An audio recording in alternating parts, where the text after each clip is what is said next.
Welcome to the Filmcast review of the Super Mario Galaxy movie. I'm going to read the plot summary of this movie from IMDb. Mario ventures into space, exploring cosmic worlds and tackling galactic challenges far from the familiar Mushroom Kingdom, end quote. Jeff Kanata, you host a video game podcast. You've been covering video games for many years.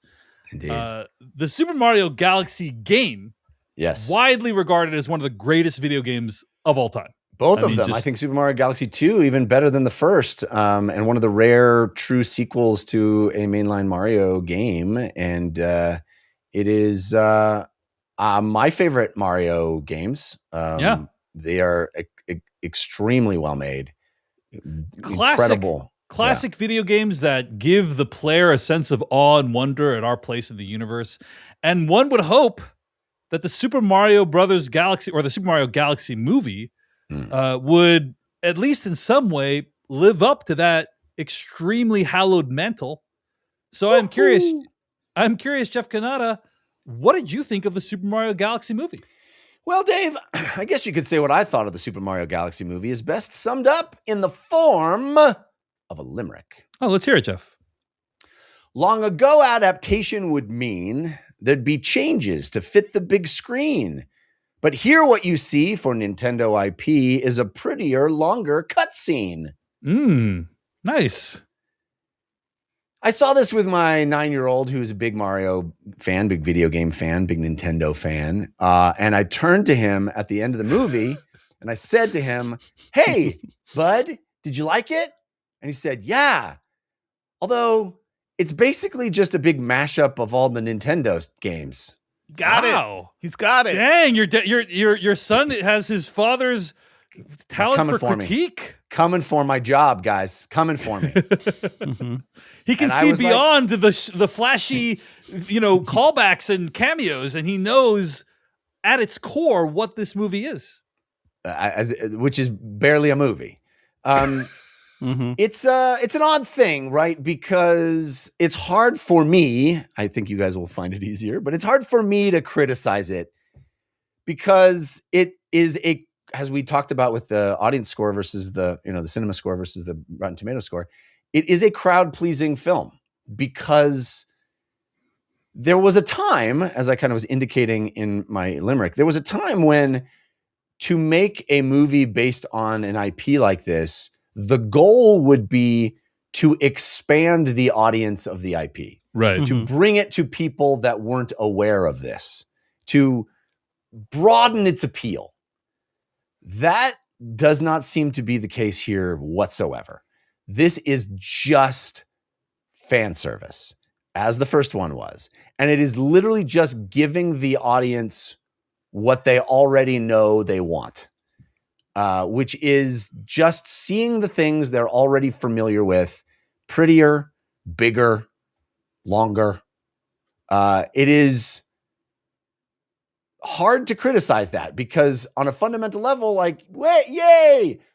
And when we talked about the first Super Mario movie, I brought up, I think we all did, stuff like the Lego movie, the Barbie movie, movies that take these IPs and have something grander in mind, some point of view, something to say, right? Something to say, some goal, some thing that makes it a film. There's absolutely no attempt at that in either of these movies. And I find that a flaw, but I don't necessarily think it is. I think this is as fluff, candy, disposable. Hey, look at all the pretty stuff I know already on the screen. It's popcorn. As soon as we leave the theater, it is. I'll take this another direction. Video games are designed, especially video games in the era that Mario was formed, the earliest days of video games, and the sort of tradition that Mario games have been designed in. The design language of video games is meant to communicate a lot to the player very quickly and very economically. It is meant to provide to the player verbs that you can do, actions in the game. So when you see a block that has a big question mark on it, hey, there's some verb that I can affect this thing with and something will happen. Something maybe going to pop out of here. If you see a bad guy who's got a giant boomerang, you know he's going to throw it at you and it's going to come back at him, so you're going to have to dodge it twice, right? If you see a bad guy who's got a helmet and pads on, it means you're probably going to have to hit him more than once because the pad and the helmet are going to absorb the first hit. This is a visual design language meant to communicate very specific things for a very specific purpose. And if you translate that to a non-interactive medium, that design language has no purpose. There's no need for any of that. But it's inherent to the IP, so it has to come along as this vestigial element of what we expect, right? So there is this dissonance that happens in these movies between being slavishly devoted to bringing over all of the visual iconography we expect from a Super Mario video game into a medium that just does not need 90% of it. It is superfluous. It is only there to make you go, I recognize that. I know what that's from. Nostalgia, member berries. I get it. And that becomes the entire exercise here. I said for the first movie, it didn't need to be. Like there could, we have seen with Lego and Barbie and others, you can take something that is built for one medium and actually make it a movie and have it be fulfilling and greater than the sum of its parts. There's just no desire to do that here. And I would call that a flaw. I would call that underachieving on this front. But on a certain level, it's like, I at this point, I'm not even, I don't have the energy to criticize it. It's like, it knows the assignment. It just did the minimum. And the minimum for most people is going to be just fine because it's big and it's bright and it's colorful. And there's many scenes where you're just looking at the hundreds of characters going along. You're like, oh my gosh, I recognize that one and that one. And I recognize that one. And there's a certain pleasure to that. Is it a hollow pleasure? In my opinion, yes, but it is a pleasure. So it sounds like you weren't a fan of it, Jeff. I'm not. No, I don't think it is. I don't think it is a good movie. I don't think it is. I think it is going to be perfectly fine for what it is, as the first one was. Like it's just there to do a very specific thing. It has no ambition to do more than that specific thing, but it absolutely does that thing. It does that thing. I will say, I think just anecdotally observing the reaction to this film, I feel like the defensiveness around this film is a lot higher than I would have thought. I mean, critics don't like the film, and there's a lot of people online that are like, well, sorry, it wasn't Citizen Kane, and it's like, hey, you never played a Mario game before. It's possible to acknowledge, in my opinion, that the movie is going to be a general crowd-pleasing film that kids will like, that will fulfill its purpose, that will make a lot of money and dazzle people who go to see it in theaters, and it's fun for the whole family. And also acknowledge that it's not a very good movie. Like, I think those things are both true, and they can be both true, and like it's okay that both things can coexist. But other people may not feel that way. All that said, Devindra Hardor, what did you think of the Super Mario Galaxy movie? Oh, I think this movie is a black hole of entertainment. I think this is where it all goes to die. Everybody. I've had a couple discussions with people about this movie. We're like, oh yeah, you critics just don't understand what's going on. You've never played Mario Brothers. Motherfucker, I played Mario when I was 5 years old. It was a defining point in my life. Nintendo Entertainment System original, my friend. I was playing Mario when you were in short pants. When you were not even, it didn't even exist. How old are you? This was the 1900s, but Mario is a defining point in my life. Video games, the way Nintendo presents video games, it is so deeply impactful and meaningful to me. I love Mario. I love Nintendo. And to see what they did with my boy here, I think is a travesty. And I will say, I've had discussions with people who are like outright defending this movie. Like, yeah, it's totally fun. Don't worry. Don't think about it too much. I think less of you. This is one of those movies where I'm just like, wow, we can have a discussion about it. We can disagree to a certain thing, but if you like this movie, on a fundamental level, I can't talk about movies with you anymore because you do not process. You're not processing what actually makes a movie good or bad. And I've had some discussions with some people, like multiple ones, where I'm like, "Oh, yeah, you're still hung up on The Last Jedi, huh? Okay, yeah, we can't talk about movies anymore. I'm sorry. This is too difficult." But to what you're saying, Jeff, like, what I want to point out here, Dave. yeah, sorry, It's my favorite film of the year. I want to make a big point. Like, I don't think it's the same thing as the first Mario movie. Like, we reviewed it. I thought it was more enjoyable. I thought it was completely empty, very basic, very safe, but enjoyable on the level of a kid's movie. And it felt like Nintendo at least was trying to prove itself. Like, hey, we can be here. We can be in Hollywood. We can exist. We can play alongside all the other Illumination properties. We can be on the big screen. That movie made a ton of money, and it proved that, yeah, that's what it is. My thing about this movie is, like, they didn't take away, oh, I guess we shouldn't worry about, like, pleasing everybody. Like, we can actually hone down and try to make some quality here. No, they turned the dial the other way. It's like, let's go even safer. Let's go even less entertaining and less interesting. Like, I was half an hour into this movie, guys. Didn't laugh once. Didn't, like, emote once to this. And I was like, wait a minute. I should be laughing at this. I should be somewhat entertained. I looked around at my audience. It's like 15 people. Bleep, blorp, laughing reaction, broken. I guess reprogramming, reboot system. Okay, I'm sorry, just a heartless critic. I don't know how to watch things. The guy behind me, decked out in Mario gear, was so excited to see this movie. Fell asleep in 15 minutes. Snored loudly for an hour.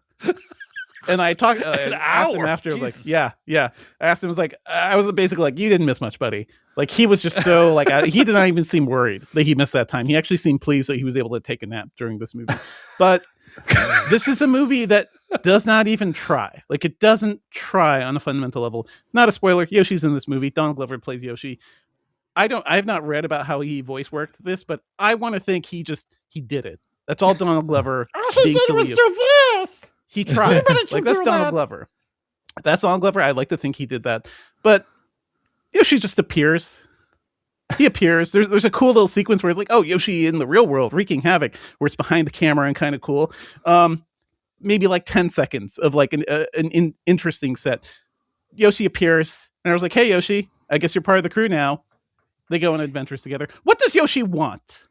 What does Yoshi need in his life? Even Toad is like, what is his motivation? What is his motivation? What is Mario's motivation? What is anything going on? Like, the bare setup here is that Bowser Jr. is trying to save his dad. Princess Peach feels alone. I get it. Totally get it. But they don't really try to do much with it. It is sort of like the building blocks of a story, and then they just throw the cutscenes at you. Things just happen for no reason. We rush from set piece to set piece. We don't think about what's actually happening. It's not that funny. I watch a lot of kids' movies, guys. Like, I'm sitting here laughing at the bad guys, 1 and 2. There are jokes. People are trying. There are characters. They want things. This movie is nothing. It is a black hole. It is a black hole. Like, we'll talk about some other characters who appear, even though they've been spoiled, but I don't care. That's like 5 minutes of fun in a movie that is a horrible waste of time. And yeah, it's total garbage. And it makes me worried about the Zelda movie, because I think Nintendo has seen what can make $1 billion, not trying at all. The Zelda movie is coming from, Wes Ball and like a much different creative team that's gonna be live action. They know how to make YA movies. They know how to make, good stories. I am hoping that crew, that team, can do something more, because the thing about Nintendo, they actually don't know how to tell stories. They're actually kind of fundamentally anti-story. Miyamoto has talked about this. Like, they are focused on the gameplay, the player experience. Same for Zelda, same for Mario. That's always been kind of their thing.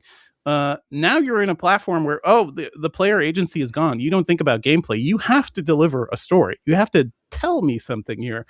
And I don't think Nintendo corporate is fully prepared for that, or at least prepared to let creatives who want to try harder to do anything with their property. So yeah, this movie is a black hole of entertainment, full stop. I love that you brought up that line. I meant to do that myself. The Yoshi line, because I feel like that is fundamentally the thesis statement of the entire enterprise here. Is there's literally a character who sees Yoshi and goes, oh, so there's a little dinosaur that's part of the crew now? Cool. Like, that's That's the entire thing is like, something happened that was Yeah. not motivated in any way. And now Yeah. we just have to all accept it. Okay. They fly now. I guess they fly now. Yeah. From- that works. yeah, that that's happens. it. Okay. That happened. Yeah. I believe it's Yeah. called lamp shading, guys. Lamp shading. So The one question though I have for you, Devindra, and I have no desire to defend this movie in any way, so don't take it as that. But as somebody that's watched a number of them recently, I don't see that this is any worse than any given Minions movie, because Minions also I'm sitting there just not laughing at anything. It's lowest common denominator. It's like Imation. Yeah. It's kind of Illumination. Like Illumination. Is it Illumination? Illumination. Yeah. Imation is a tech company. That is pardon me. Yeah. This kind of their bread and butter is just like, give this entirely disposable, unmemorable pablum to the children, and they will continue to give us money. For sure. But you know what? Like, I totally agree. Like, the lowest common denominator humor. Give me that. Give me the slapstick Minions. Give me something. It feels like it's they couldn't be that, right? They couldn't be the completely dumb level of comedy that Minions is. But those movies, I have to watch a bunch of them. They're not high art, but I can see why kids like them. I think they're entertaining. They set up jokes, they deliver jokes. This movie fails to even try to do a lot of things, right? It is throwing the imagery at you. It's throwing some of the best animation you've ever seen. It looks incredible, but it is in service of nothing. Like, give me any Minions movie any day, and I can at least have a vaguely enjoyable time with it, versus this, which just makes me sad for our culture. I'll share a couple quick thoughts, and then we can do spoilers, I guess. So let's start with the thing I like the most about the Super Mario Galaxy movie, which is, I think, how it looks, as Devindra just alluded to. I think the animation looks amazing. Yeah. Mario's hat, the felt on his hat, it looks so real. You could just reach out and touch it. It's amazing. Yoshi's nose is like, what is that made out of? It's like this kind of weird plasticine. It's very odd. So from a lighting perspective, the materials, like everything, it is a very good looking animated film, in my opinion. Agreed. And that is where my positive statements about the film end.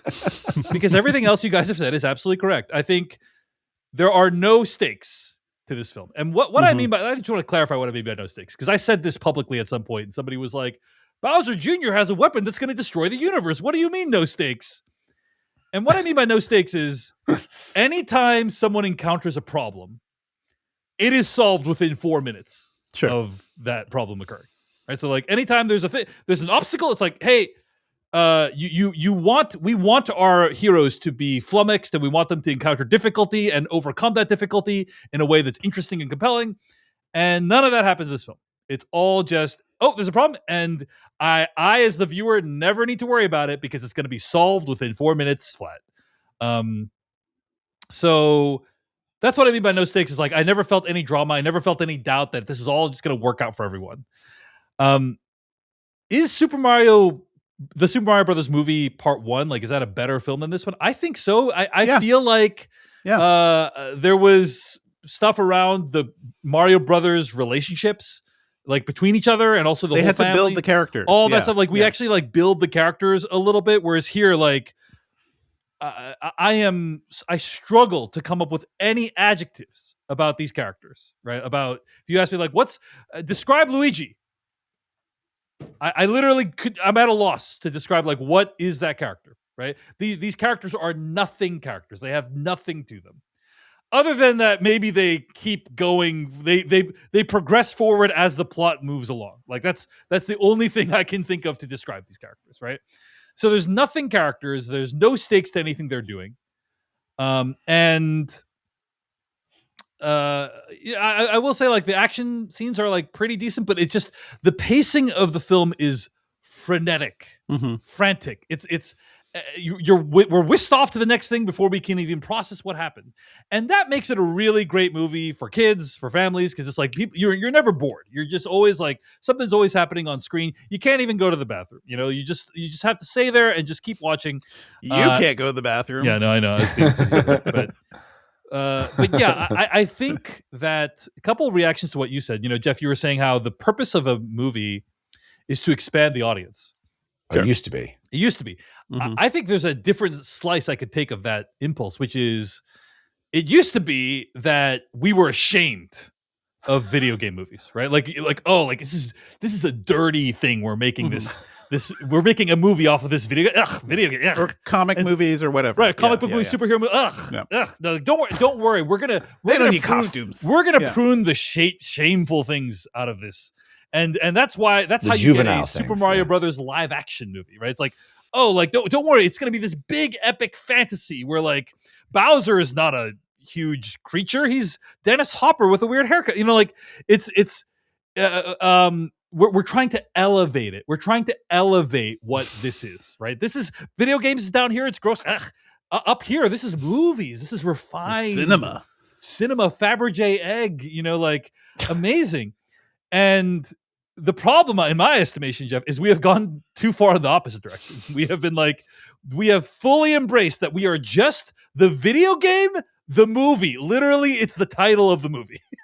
The video game, the movie. Literally, not even the right video, not even depicting the right game that it's named after, by the way. So that's, I think we've gone too far in the opposite direction. Now, having said all that, I saw this movie at a packed theater with a lot of families. Everyone had a great time, laughing. They're, having a blast at the jokes, and but it's not for me. It's not for us, probably. And I think it's okay to acknowledge both those things. I think the biggest sadness for me is this is a missed opportunity, because no matter what they did, as the existence of this movie proves, no matter what they did, this is going to make $1 billion. No matter what they did. Why not try? Why not try to have an interesting story? Why not try to have actual characters that have flaws, that have a compelling journey to go on? Why not try? Because people are going to pay money to see it anyway. Like, you fail, you take some chances. Okay, people are still going to pay money to see it anyway. Instead, we have this thing that is, I don't think it's anti-art, but it is certainly not art. And I think that's definitively anti-art. Like, it is a thing whose existence destroys the idea of creativity, right? Like, because this movie exists and has made so much money, will continue to make so much money, it justifies the existence for Nintendo to keep doing this. Right. That's all. And others will follow in their footsteps. That is anti-art. Yeah. Okay. I mean, I'm willing to be convinced of that. Anyway. Yeah. Again, I do not want to set myself up as a defender of this movie. I think you guys are overstating how egregious this movie is. But do you think this is worse than any given Sonic the Hedgehog movie? Yeah, dude, those movies are hella enjoyable. Absolutely. They're so much fun. Jim Carrey is giving his all. Jim Carrey came out of retirement to be in the Sonic film. Okay, bad comparison. Those are good. I don't like those movies. But I think one of the biggest grievances I have against this movie is they completely neuter Jack Black. Right. Yeah. We don't even get the fun movie. Jack Black from the first Mario movie, right? Where he's singing and doing, I literally was convinced that it was a different actor. I was watching this. I was like, oh, they must have replaced Jack Black. Nope, it's still the same Jack Black. But he had a song in the first one that was kind of cool, right? It was cool. He evidently has a song in this one that they only released on the web. It's not in the movie. Wow. Which is crazy. We all know that counts. Just crazy. Yeah. But yeah, so Jeff, I think your Minions comparison is a good one. I think the only thing I would say is against this is that, the Minions are based off of the Despicable Me movies. Like, this is based off of genuine art, I would argue, right? Genuine art, the Super Mario Galaxy movie, or the Super Mario Galaxy video games. And that makes it adds a little bit of more tragedy to it, I would say. So anyway. Fair. Yeah, I don't like this movie, but I also, I don't know. I can't get mad at it in the way you guys are. I don't know. Yeah, I mean, I wouldn't say I'm mad at it. I think Devindra is definitely mad at it. I'm mad at it. I foresee the future. I'm not mad. I'm disappointed. This movie is paving the way for complete garbage, for even more garbage. I forget how we landed on the very first Mario movie. I think you disliked that more than we did, Jeff. I think you were more like that was a complete waste of time. But my specific argument here is I think that movie at least tried. That movie at least had a couple of great set pieces, had the musical drops were maybe a little too on the nose, but they were trying to do something there. and it feels like nothing is happening. Nothing feels cohesive, and it really feels like, and we can get more into this in spoilers. They want a situation where they can make another movie. It's even more characters, even more chaotic. A Smash Brothers brawl, if you will, something like that. Yeah. I wouldn't even say they really tried in the first one, Devindra, but I would say that the first movie had some of the fundamental components of what makes for a movie. You have to introduce the characters. In ways that this one does not. But anyway, I think we're just describing the same thing in two different ways. There is an extended commercial in the middle of this movie that is literally just a commercial for a game that they're going to put out in 2026. Right. If you believe the rumors that they have gotten furious that have leaked out. Let's talk about it in spoilers. I don't know what you have to say about this. So spoilers for the Super Mario Galaxy movie starting right now. What movie, Jeff, are you referring to there? I'm saying it's a commercial in this movie for the Star Fox video game that is leaked to be a major pillar of their 2026 video game lineup. Mm-hmm. And I played Star Fox on the SNES. You know, like I'm a huge fan of Star Fox and the history and all that stuff. I think Star Fox was an N64 game, wasn't it? Oh, no, the movie. It was Super Nintendo. It was SNES. Defining. Yeah, defining.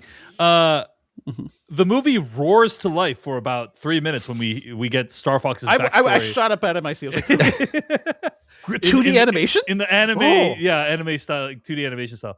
Okay, let's. You got Glenn Powell, your favorite. I got Glenn Powell in here. He's not my favorite. He's your favorite. Let's talk about a couple of troubling implications of the Super Mario Galaxy world. Okay, first of all, there's a whole thing in this movie around whether or not Mario is going to ask Princess Peach out on a date, right? Yeah. And I think this is very curious because according to the Nintendo Today app from July of 2025, Princess Peach and Mario are good friends and help each other out whenever they can. End quote. That is official canonical source material from Nintendo. Because he hasn't gotten up the nerve to ask her out yet. Yeah. So do we think this movie contradicts canon, or you think, Jeff, based on what you just said, this movie takes place at a later point in time than literally any other Super Mario canon ever until this point? Why this movie has story. It is pushing the entire. It's pushing the plotline forward of the Super Mario lore. The entire storied history of Mario is being pushed forward by this. We also learn for the first time ever, groundbreaking, that Rosalina and Peach are sisters. And born of Stardust. And evidently, Rosalina fucked a Luma. She had Luma babies. No, I think it's just she's pure star. She's self-creating these kids. Nobody has sex in Nintendo games. Asexual reproduction. She has asexual reproduction. Right. Stars begetting stars. You know. She just like a cell. She just molts them off of herself. Yep. Speaking of which, speaking of disturbing implications, at one point they enter. So I actually went to they went to this like weird planet, and then David Chen went to the bathroom, and I come back and they're in like a gambling world, right? You can't go to the bathroom in this movie. You missed like 47 references. And there's like slot machines and roulette and craps. Because of that one level in Odyssey. There's a lot of Odyssey in this movie. There's a lot of Odyssey in here. But why I'm just saying, Odyssey dinosaur? And I'm just saying, like, the idea of Goombas that are gambling away their retirement on slots, I have to say, was profoundly depressing, right? Like, think of it like you're a Goomba, all right? Your whole life is you're going out there fighting the Mario Brothers, getting stomped on. Like, you could die at any second if this guy decides to jump one way or the other. But over the course of what's the Goomba's lifespan? I don't know, years. You've managed to accumulate some small amount of safety for this retirement, and you decide, hey, I have the whole galaxy to explore. I could go anywhere in the universe. I'm going to spend it gambling away at these slot machines in Luis Guzman's secret hideout. It's a problem, man. Gambling is a real addiction. I don't think you're sensitive enough to that plight. Yeah, well, I'm saying like it's really insidious, and I'm you know, they're all addictions. They're addicted to walking. It's sad to me that in the wondrous universe of the Mario Galaxy, gambling is still such a huge problem because all they have that place was hopping. It wasn't like abandoned. It was like every single machine had someone there, right? Yep. If it was in real life, there would have been lines of Goombas out the door waiting. They're pure addiction. They're pure id. They're addicted right. to walking left and right. And they're addicted to pulling those slots. Come on. You should see the Koopa DraftKings. It's terrible. Yeah. And like, is there some Goomba wife waiting back at home that's like, wow, I can't believe the retirement savings is gone. The 401k is gone. Like, you shouldn't have bet it all on that game. Like, that's insane that you did that. Yeah. Anyway.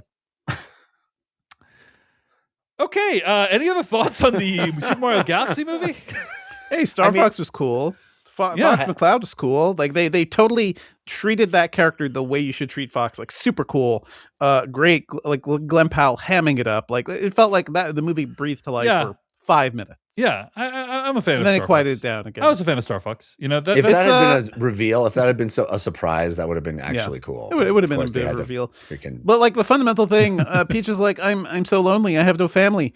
Rosalina's out there, just chilling, and also knows that Peach is existent and lets her suffer. Yeah. What kind of a sister is this? There's no reason for them. She had all those Lumas to take care of. She's busy having no sex. Jesus Christ, Jeff. But it's like, you were here the whole time? What's going on? I've been sad on that planet, raising a planet of fucking toads. You've been here the whole time. Yeah. We could have had a sisterly bond. Same thing with like Bowser Jr., by the way. His dad sent him off to boarding school. They have no relationship. He should hate Bowser. There should be a little more conflict there. I don't know. Yeah. This is the sort of stuff where I'm like, oh, you just don't care. You just don't care to do anything with these characters. Set up motivation. That's it. Let's just get to the end of the movie. That's all. Oh, Peach is sad. She's lonely. Get to the end of the movie. Bowser Jr. needs to get his dad. Get to the end of the movie. Don't ask any more questions. That's it. He gets out. Yeah. The daisy chaining of event to event is wild to me too. Yeah. Because you just have them going to a place and meeting a new thing that if you had no context from the video game, it would be like a weird fever dream. It's like, now we're talking to these Bumblebee people. It's like, what? Why? Who are they? Why are we here? Why do we go to these people? Yeah, the Bumblebee thing was the most random. Is like, why are we all of it? Every one of it is this going to pay? I was like, I was willing to withhold judgment. I was like, oh, maybe this is going to pay off later at the end. Nope. I just think it's just a reference. It's just we have a thing that somebody will recognize from the thing, and so we're going to put that next. Yeah. It's I was also sitting here waiting. They're going through all the Mario powers, all the suits, never getting to my favorite one, the feather from Super Mario World, where he gets the little cape. Oh, he got that at the end. I know, Jeff. Yeah. I know that was the icing on the cake. Oh, so great. Oh, he gets it for 2 seconds. He gets to fly up to the end of the castle. That's it. Done. Movie's done. My favorite part of the whole movie was he gets that cape because that's my favorite Mario. Well, ever. So you get to the end, the castle's gone. And they're like, oh, we got to rebuild the castle. Literally 5 seconds later, the castle's done. 5 seconds. Why did Mario Maker it? They used Mario Maker. They did Mario Maker it. That's funny. Oh, okay. Yeah. That was cool when they use this kind of holographic grid of the kingdom and they go like solve problems in the kingdom and it looks like the same like overhead a world Mario map, if you will. Yeah. That was I was like, okay, that's a clever. That was like 10 minutes into the film. I was like, okay, that's kind of clever. And maybe this movie won't be bad. And then I was wrong. That's like another 5-minute sequence. And you stack enough 5-minute sequences up together, baby, you got a movie. You got a stew going. It's all 5 minutes, all 5-minute increments. But I don't know. We're gonna get more of these, aren't we? We're gonna get a Smash Brothers movie. Like that's what's gonna happen with Fox and with like Peach having a big freaking Kill Bill fight sequence in it, you know. I mean, she had a Kill Bill fight sequence in this one. She did. Yeah, that's what I'm saying. So, yeah. They kind of emphasize the combat more and also new characters from games. Why are you here, Fox? I don't know. I'm just here. I just made it over here. Yeah. I mean, look, all of it is why. There's no why. No. There's no why to any of it. I did not dislike the original Mario Brothers movie as much as I dislike this movie. Yeah. And I'm not that hard to please, in my opinion. There was that one scene in the original Mario Brothers movie where they play the original music, right? And they're running down the thing and they're hitting the bricks. And I was like, oh, yes, this is amazing. This 3-minute sequence makes the whole movie worth it. And I was in the ad for the plumber company. That's cool. That was fun. I was hoping there'd be something like that this movie where it's like, oh, it activates some lizard part of you, lizard brain part of you that loves the Mario games. I mean, they try them over and over. They try.